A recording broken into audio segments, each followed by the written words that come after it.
El día de hoy vamos a compartir la segunda parte de la enseñanza titulada Diseñada a la Perfección. Pero antes vamos a hacer un resumen de algunos aspectos relacionados con la iglesia que fueron los que enseñamos en la primera parte de esta enseñanza. Jesús fue el primero que habló de su iglesia. El término iglesia no se relaciona con ninguna clase de edificio, sino con personas redimidas por Cristo. Así como el Padre envió a Jesucristo a este mundo, también el Señor colocó su naturaleza en la iglesia para darle una mentalidad enviada a fin de que todos sus miembros hagan discípulos de todas las naciones. Por esta razón, la iglesia es apostólica en esencia. Cristo edifica su iglesia no solo para que crezca en número, sino principalmente en madurez espiritual. Para esto diseñó una estructura de gobierno para su iglesia que se ve reflejada en el libro de los Hechos. Esa estructura está expresada claramente en Efesios 4:11 al referirse a apóstoles, profetas, evangelistas, pastores y maestros. Estos 5 ministerios son quienes representan a Cristo como cabeza de la iglesia para ejercer sobre ella la autoridad espiritual que el Señor les delegó. Ahora vamos a seguir profundizando en todo aquello que el Señor diseñó para su iglesia. Muy bien, ahora nosotros vamos a introducirnos por unos minutos a Efesios 4 del 11 al 16, porque allí se muestra la estructura que el Señor preparó y diseñó para su iglesia. Obviamente, el propósito de esta estructura del Señor es que la iglesia funcione conforme al diseño divino que Él estableció. Y el objetivo, el destino de este diseño es que toda la iglesia llegue a vivir en la estatura de la plenitud de Cristo. En este relato bíblico se describe el orden perfecto que sigue el Espíritu Santo con la iglesia. Vamos a leer, dice de esta manera: y Él mismo constituyó a unos apóstoles, a otros profetas, a otros evangelistas, a otros pastores y maestros, a fin de perfeccionar a los santos para la obra del ministerio, para la edificación del cuerpo de Cristo, hasta que todos lleguemos a la unidad de la fe y del conocimiento del Hijo de Dios, a un varón perfecto, a la medida de la estatura de la plenitud de Cristo, para que ya no seamos niños fluctuantes, llevados por doquiera de todo viento de doctrina, por estratagema de hombres que para engañar emplean con astucia las artimañas del error, sino que siguiendo la verdad en amor, crezcamos en todo en aquel que es la cabeza, esto es Cristo, de quien todo el cuerpo, bien concertado y unido entre sí por todas las coyunturas que se ayudan mutuamente según la actividad propia de cada miembro, recibe su crecimiento para ir edificándose en amor. Lo primero que notamos en este pasaje es la autoridad y el gobierno del Señor manifestado para la iglesia. ¿Por qué razón? Porque vemos que una vez que Cristo ascendió a los cielos, constituyó a los 5 ministerios. ¿Quiénes son? Apóstoles, profetas, evangelistas, pastores y maestros, a fin de que ellos ejerzan la autoridad que el Señor les delegó para dirigir a la iglesia, obviamente siempre bajo la unción y la guía del Espíritu Santo. Como nos leía Hernán, la palabra refiere a estos 5 ministerios que Jesucristo constituyó: apóstoles, profetas, evangelistas, pastores y maestros. Y luego sigue diciendo: para perfeccionar a los santos para la obra del ministerio. Lo primero que señala la palabra de Dios es perfeccionar a los santos.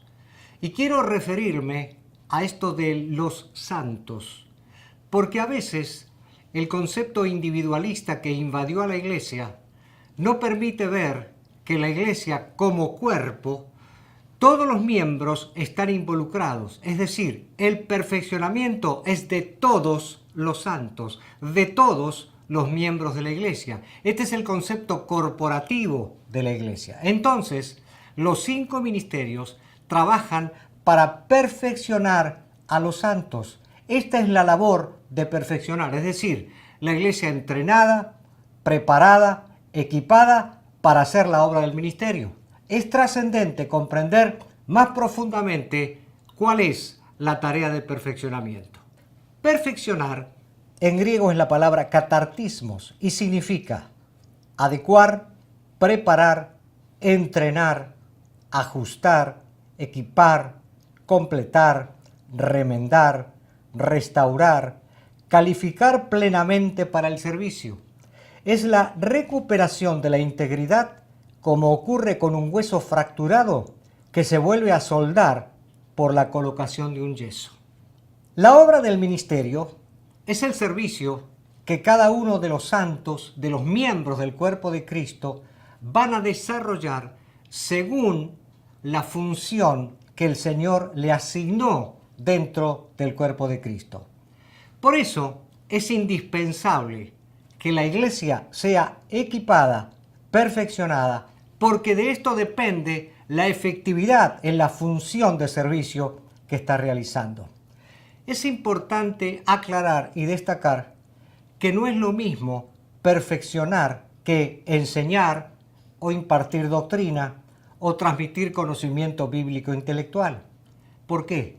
Porque el perfeccionamiento incluye que cada miembro encuentre y desarrolle la función que el Señor le asignó, mientras la vida de Cristo se va formando en ese miembro. Estamos pudiendo ver la secuencia que nos muestra Efesios capítulo 4 del verso 11 al 16 en la autoridad y el gobierno, en el perfeccionamiento de los santos y ahora en entender que Cristo mismo es el que edifica su iglesia. Debemos entender que debido a que la iglesia está bajo la autoridad de los 5 ministerios, está siendo edificada en el fundamento correcto. Ahora bien, es bien claro que Jesús fue el que dijo, yo edificaré mi iglesia. Si uno entiende que Jesucristo mismo la edifica, la pregunta es obvia. ¿Cómo es posible entonces que los 5 ministerios, de alguna manera, estén participando en la edificación de la iglesia? Aquí hay un punto clave y muy importante para entender. Si nosotros comprendemos que esos 5 ministerios, que Cristo los desarrolló, entendemos que ese desarrollo que Él hizo de esos ministerios es porque a Él le pertenecen esos ministerios. Quiere decir que cuando Él elige personas que son este regalo de Cristo, donde Él lo llama a ejercer alguno de estos 5 ministerios, es en realidad Él mismo edificando a su iglesia a través de esos ministerios que le pertenecen a Él. Esos ministerios jamás son de las personas a quien Jesucristo escoge, sino que son de Él mismo y Él escoge personas para que guiados por Jesucristo mismo como cabeza estén desarrollando este ministerio. Por eso aquí es importante entender que la autoridad que ejercen estos ministerios siempre depende de una cosa muy importante, la sujeción absoluta y total a Jesucristo como cabeza. Es decir, cualquiera de estos 5 ministerios no puede decir simplemente yo tengo autoridad porque Dios me la dio. No, cualquiera de esos 5 ministerios tiene autoridad que el Señor le delegó y tiene esa autoridad en tanto y en cuanto sigue dependiendo del Señor para el uso de esa autoridad, porque los ministerios son de Él y Él es la cabeza. Por lo tanto, estos 5 ministerios como representantes de la cabeza tienen que funcionar y ejercer estos 5 ministerios de manera que Cristo pueda edificar su iglesia por una razón. Porque cada uno de los que ejerce estos ministerios está completa y totalmente sujeto a Jesucristo. En todo este proceso que estamos viendo y de la labor de los 5 ministerios, es muy importante resaltar que la iglesia, de esta manera y por el trabajo de los 5 ministerios, es limpiada de toda doctrina o interpretación que están absolutamente equivocadas con respecto a la doctrina de los apóstoles y profetas. Es decir, la iglesia, a través del proceso que el Señor ha determinado por el trabajo de los 5 ministerios, vuelve a estar centrada y colocada sobre el fundamento correcto y sobre la doctrina que apóstoles y profetas dejaron establecida en el Nuevo Testamento. Ahora, si volvemos a observar el pasaje, nos vamos a dar cuenta que el pasaje dice, a fin de perfeccionar a los santos para la obra del ministerio, para la edificación del cuerpo de Cristo, hasta que todos lleguemos a la unidad de la fe. el objetivo del Señor también en este proceso, ¿cuál es? Llegar a la unidad de la fe. Pero para llegar a la unidad de la fe es imprescindible haber pasado por los dos requisitos anteriores. ¿Cuáles son? El perfeccionamiento y la edificación. Cuando la iglesia es perfeccionada por la tarea y la labor de los 5 ministerios, de esa manera entonces la iglesia puede ser edificada, ahora sí, y el propósito, el objetivo es que todos sus miembros, no uno, no dos, no un grupito, sino que todos en su conjunto, la iglesia absolutamente en plenitud, llegue a la misma unidad de la fe. No cada uno creyendo lo suyo, pensando lo suyo, sino que la fe sea exactamente la misma en todos los miembros del cuerpo de Cristo. En este proceso de equipamiento, continuamos con el conocimiento del Hijo de Dios. Y tenemos que tomar en cuenta que en el original dice conocimiento pleno del Hijo de Dios. No es un conocimiento parcial, es un conocimiento pleno del Hijo de Dios al cual la iglesia tiene acceso. Ahora es interesante notar también que la unidad de la fe es la puerta de acceso al conocimiento del Hijo de Dios que libera el espíritu de sabiduría y de revelación en el conocimiento de Cristo.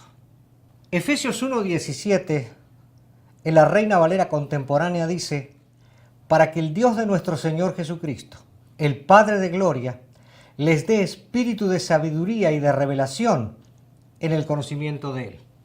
No es un conocimiento intelectual, ni bíblico, ni teológico, sino un conocimiento íntimo y experimental del Hijo de Dios. A propósito, la siguiente gráfica clarifica la enseñanza. Tenemos autoridad y gobierno. Luego viene, por el equipamiento, la unidad de la fe. Luego de eso, el conocimiento del Hijo de Dios. ¿Cuál es la meta? La iglesia alcanza su madurez para llegar a la perfección, al varón perfecto en Cristo Jesús. Y esto de varón perfecto no tiene que ver con género masculino o femenino, tiene que ver con madurez, tiene que ver con un carácter, con una iglesia sólida que está siendo edificada y además está llegando a la estatura y a la plenitud espiritual en la que Cristo anduvo sobre la tierra. Y esto está referido en el versículo 13. Estábamos hablando de llegar al conocimiento del Hijo de Dios por la tarea de perfeccionamiento que realiza sobre la iglesia y en la iglesia los 5 ministerios. Entonces, ¿qué produce esto? Produce una iglesia que es inamovible. ¿Por qué? Porque la iglesia empieza a ser librada de toda clase de inmadurez y de toda clase de infancia espiritual. Y además la iglesia está siendo bien fundamentada en la doctrina de los apóstoles, y esto que produce como resultado que la iglesia no puede ser engañada, las doctrinas del error no entran a la iglesia, sino que naturalmente la iglesia la rechaza porque conoce bien y está bien fundamentada en lo que es la doctrina apostólica. Por otra parte, tenemos una iglesia adulta. ¿Por qué? Porque es una iglesia que ha aprendido a andar en la verdad, y muy especialmente a andar en la verdad por el amor derramado del Espíritu en la iglesia. Es decir, no se trata solo de la verdad, sino, como bien dice la Escritura, de la verdad en amor. Hay un amor que el Espíritu Santo ha derramado sobre cada uno de nosotros como miembros del cuerpo de Cristo, y ese amor se refleja en todo lo que hacemos hacia los demás como miembros del cuerpo de Cristo. Por eso, entre los versos 15 y 16 se utiliza una frase, y es la expresión todo el cuerpo. Esa expresión todo el cuerpo que se registra en este pasaje de la Escritura, lo primero que muestra es que sin excepción todos los miembros del cuerpo de Cristo del mundo entero están funcionando bajo el perfeccionamiento y la sujeción de los 5 ministerios. Nadie queda fuera de esto. Es todo el cuerpo que está siendo ministrado por los 5 ministerios. ¿Hasta qué punto? Hasta ser como la cabeza, Jesucristo. Y antes Daniel se refirió al varón perfecto, y es interesante esta palabra, porque cuando vamos al griego original, la palabra utilizada allí para varón, que es la palabra aner del griego, significa el varón en el sentido sexual. ¿Y por qué utiliza esta frase para hablar de la iglesia? Porque debemos entender algo. La iglesia en el mundo es Jesucristo mismo, representa a Jesucristo mismo. Y mientras esté en el mundo, lo representa a Él como el varón que estuvo en la tierra y que sigue ahora Cristo como varón, sigue a través de la iglesia haciendo su función. Habrá un día en que la iglesia plena, sabiendo que la iglesia es nada menos que la desposada de Cristo, donde un día llegará en la eternidad, en lo celestial, esa condición y esa posición de la esposa de Cristo. Mientras está en la tierra, la iglesia llega a esa madurez, a la misma madurez que tuvo Jesucristo, comportándose en todo en una condición de varón, en esa madurez con la que Cristo caminó en la tierra. De esta forma, ¿qué ocurre? La iglesia se mantiene bien unida. ¿Por qué? Porque hay una cohesión del trabajo de todos los ligamentos. Y esta cohesión se produce, en primer lugar, por el amor derramado por el Espíritu Santo en medio de los santos. De manera que nos amamos entrañablemente, como lo dice la Escritura, teniendo a los demás como superiores al mismo. Y por otra parte, esa cohesión está bien unida y está fuerte porque está el trabajo de los 5 ministerios, donde toda la iglesia, sin excepción de nadie, está bajo esta sujeción de lo que el Señor diseñó a la perfección para bendición de la iglesia y para bendición del mundo. Habiendo visto brevemente la enseñanza del Señor a través de Efesios 4, del 11 al 16, ahora necesitamos referirnos a otros pasajes de la palabra. Vamos a leer 2 pasajes. El primero es 1 Corintios 3:11, lo leo en la Nueva Versión Internacional, que dice así: porque nadie puede poner un fundamento diferente del que ya está puesto, que es Jesucristo. Efesios 2:20, en la versión Reina Valera contemporánea, dice: y están edificados sobre el fundamento de los apóstoles y profetas, cuya principal piedra angular es Jesucristo mismo. Cuando leemos el versículo de Corintios, nos damos cuenta que es claro el fundamento de la iglesia, porque allí menciona a Jesucristo como el fundamento de la iglesia. Pero ¿qué ocurre cuando leemos Efesios 2:20?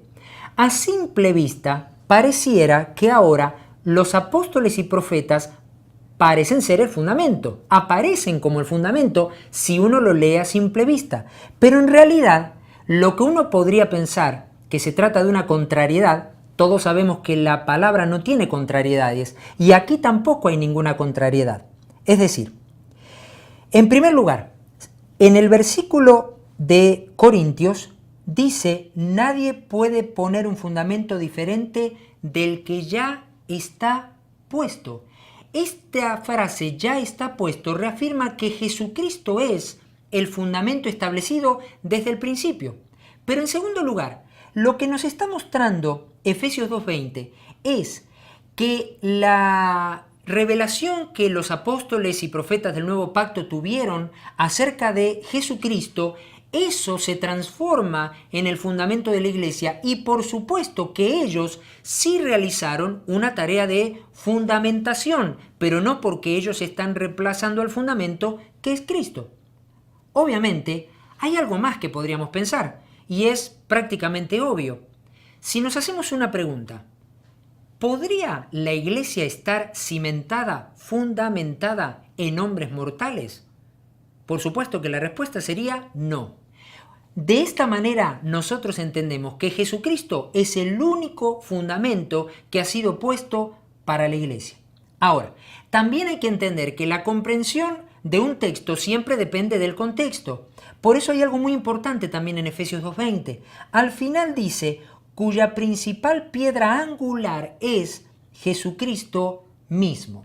Si nos damos cuenta, esa segunda parte del versículo ya no está refiriéndose a Jesucristo como fundamento, está refiriéndose a Jesucristo como piedra angular. La piedra angular era una piedra fundamental en un edificio en aquellos tiempos. ¿Por qué razón?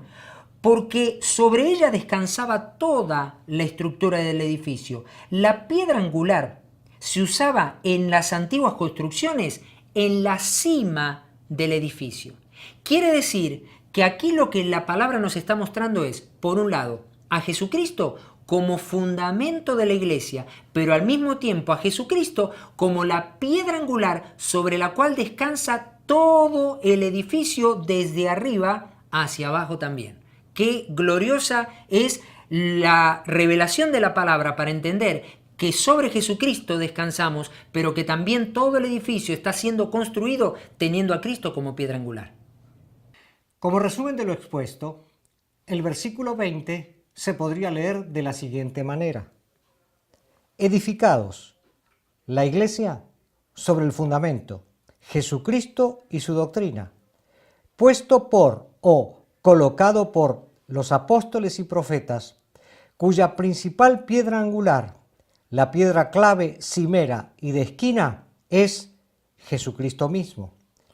El hecho de que Jesucristo mismo es el fundamento, esto le fue revelado a los apóstoles y profetas, y siendo así entonces, se puede entender el sentido de las frases puesto por o colocado por apóstoles y profetas. Y esto está relacionado con la labor que ellos desarrollan de fundamentar a la iglesia en Cristo. Y esta tarea es reafirmada por el apóstol Pablo con estas palabras. Conforme a la gracia de Dios que me ha sido dada, yo, como perito arquitecto, puse el fundamento. Esta cita está en 1 Corintios 3, 10, versión Reina Valera 1960. Recién Daniel nos habló acerca de cómo podíamos entender el versículo de Efesios 2:20 de mejor manera y utilizó la frase puesto por o colocado por. ¿Para qué? Para hablar que el fundamento, que es Jesucristo, los apóstoles y profetas por su labor lo colocaron y actualmente lo siguen colocando y traen por revelación la doctrina de Jesucristo. Ahora, para entender mejor hay que hacer una diferenciación entre los apóstoles y profetas que están referidos en Efesios 2:20 con aquellos que están referidos en Efesios 4:11. Para entender un poco más esto tenemos que hacer un poquito de historia. Primero, en Efesios capítulo 2, Pablo viene hablando de que él había recibido del Señor una revelación. Cuando usted sigue leyendo al capítulo 3 de Efesios, Pablo llega a un momento que define con una frase esa revelación que había recibido y la llama el misterio de Cristo. Los versículos 5 y 6 del capítulo 3 de Efesios lo revelan. Lo voy a leer en la Nueva Versión Internacional, que dice de la siguiente manera. Ese misterio que en otras generaciones no se les dio a conocer a los seres humanos, ahora se les ha revelado por el Espíritu a los santos apóstoles y profetas de Dios. Es decir, que los gentiles son, junto con Israel, beneficiarios de la misma herencia, miembros de un mismo cuerpo y participantes igualmente de la promesa en Cristo Jesús mediante el Evangelio. Podemos ver que Pablo aquí es bien claro cuando está hablando de la revelación. ¿Por qué? Porque ahí vemos en el versículo 5 una palabrita muy importante y es la palabrita ahora. Quiere decir que en ese momento la revelación del misterio de Cristo no solo le estaba siendo revelada a Pablo, sino que le estaba siendo revelada a los apóstoles y profetas contemporáneos de Pablo. No podemos sacar la palabra ahora, porque la palabra ahora nos hace entender que en ese momento de la historia, el Espíritu Santo, que tenía un plan, les estaba revelando a esos apóstoles y profetas de ese tiempo que estaban contemporáneos a Pablo, el hecho de lo que significaba el misterio de Cristo, que es judíos y gentiles participando y perteneciendo al mismo cuerpo de Cristo, porque en Cristo Jesús no hay judío ni gentil. Este era el misterio de Cristo. Ahora bien, cabe aquí una pregunta entonces. Estamos hablando de los contemporáneos de Pablo. ¿Quiénes serían entonces aquellos a los que le estaba siendo revelado este misterio? En principio, le estaba siendo revelado a los 12 apóstoles que caminaron con Jesús durante su tiempo del ministerio terrenal. Vamos a leer un pasaje bíblico que así lo dice. En Lucas capítulo 6, de los versículos 13 al 16, en la Nueva Versión Internacional, dice así.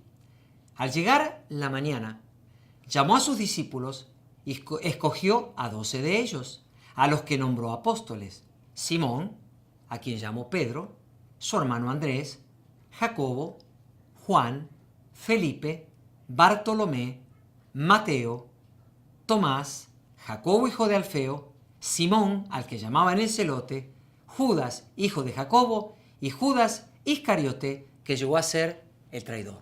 Como estamos viendo, estos apóstoles y profetas referidos en Efesios, Dani recién leía acerca de los primeros 12 apóstoles, inicia con ellos 12, ellos son los primeros designados por el Señor, pero dentro de ese grupo de 12 también hay que hacer una salvedad, porque creo que todos sabemos que Judas Iscariote, que era parte de los 12, fue quien traicionó al Señor y obviamente quedó fuera de ese grupo de los 12. Pero luego la palabra hace una referencia de lo que ocurrió posteriormente dentro del grupo de los 12 apóstoles. En Hechos 1, 24 al 26, refiere así la palabra del Señor. Y oraron así: Señor, tú que conoces el corazón de todos, muéstranos a cuál de estos dos has elegido para que se haga cargo del servicio apostólico que Judas dejó para irse al lugar que le correspondía. Luego echaron suertes y la elección recayó en Matías. Así que él fue reconocido junto con los 11 apóstoles. Por lo que estamos viendo, quedó vacante, libre el lugar de Judas por su traición, pero entonces el Espíritu Santo seleccionó a Matías para que fuera parte de esos 12 apóstoles iniciales que habían todos caminado y andado con Jesús. Pero también necesitamos hacer una explicación específica por algo que puede resultar extraño en la lectura de este pasaje, y es que echaron suertes para elegir a Matías. La práctica de echar suertes era algo muy común en la antigüedad y el Antiguo Testamento refiere varias veces a esta práctica. Por ejemplo, el sumo sacerdote usaba objetos llamados el Urim y el Tumim, que precisamente los usaba para consultar al Señor por diferentes asuntos. Los israelitas también, dice la palabra, que echaban suertes para decidir asuntos aún de la vida cotidiana. Pero después de esta mención en Hechos, de lo que acabamos de leer, cuando seguimos leyendo en el Nuevo Testamento y aún dentro de la historia del primer tiempo de la Iglesia, nos damos cuenta que desde que llegó el Espíritu Santo y vino sobre los discípulos, nunca más vamos a encontrar una mención de echar suertes. ¿Por qué motivo?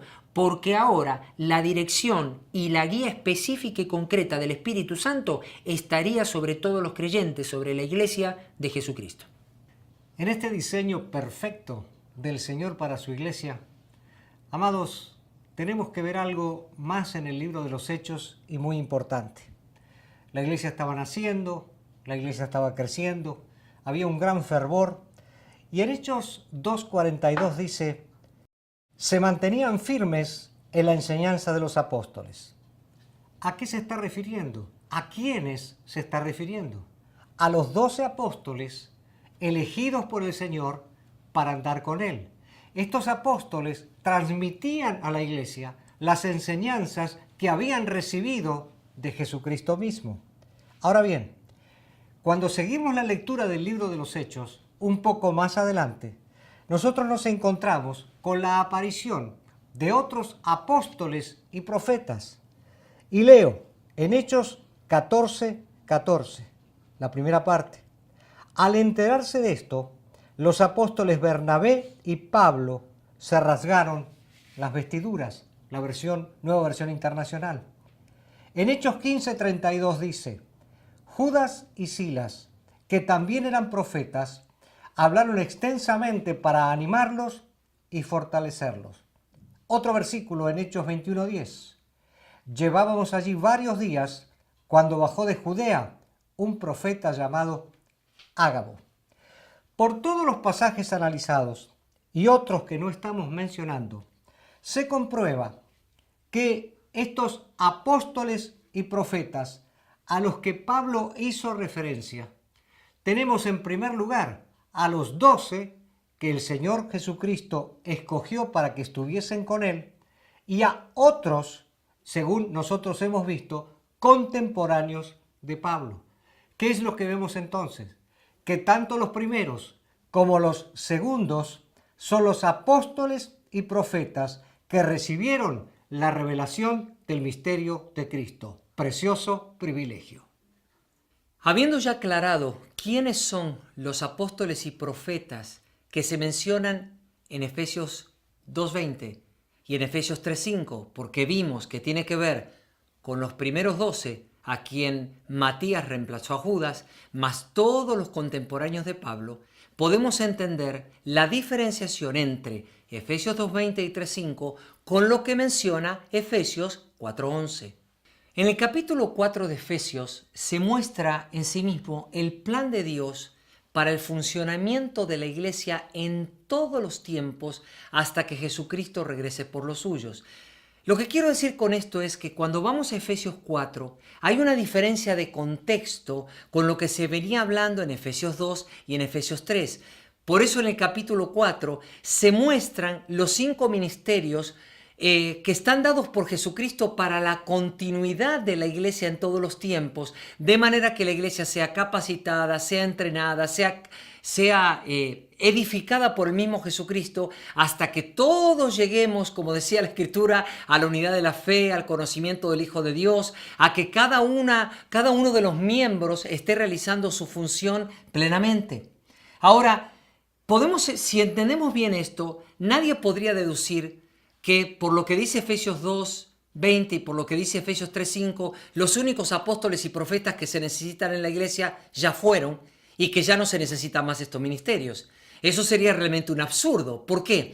Porque todos los ministerios pertenecen a Jesucristo, no pertenecen a los hombres, no pertenecen a una organización. Y por otra parte, la iglesia necesita una continuidad, la iglesia necesita un funcionamiento, una autoridad y un gobierno. Por lo tanto, Jesucristo estableció la continuidad de sus propios ministerios, aquellos que Él desarrolló mientras estaban en la tierra, para que sigan siendo desarrollados en la tierra por estas personas que Él elige, para unos ser apóstoles, otros profetas, otros evangelistas, otros pastores y maestros. ¿Por qué es importante esto? Porque esta es la única manera en que la iglesia puede ser bien capacitada, bien equipada y bien entrenada hasta que la iglesia alcance madurez. ¿Y por qué hacemos mención de esta palabra madurez? Porque la misión que Cristo le delegó a la iglesia requiere de forma indispensable no solo miembros, sino miembros maduros espiritualmente.